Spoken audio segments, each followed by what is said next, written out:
how to resize image in Squarespace. So I've just logged into my account, and here I've clicked on website, which has taken me to the overview of my Squarespace website. Now I'm going to select edit in the top left corner, and I'll simply add block here to add my image onto my Squarespace website. So this is the image block. I'm going to click on the plus sign, and I'll use one of my images in the library. I have this for another video here. So I'm just going to add it, and it's going to look like this. Now, if we want to resize our image, then we simply have to left click on it, and you will be able to see all of these different points here.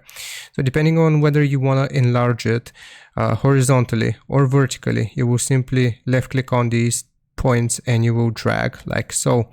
If we want to keep the original size but just make it a higher definition, or basically just enlarge it without cropping it, you will hold on to these four sides here. So top left, top right, bottom left, bottom right.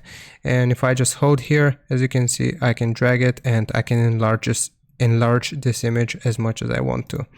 So that's how you do it. I hope this helps you out. Leave a like and sub, and I'll see you next time.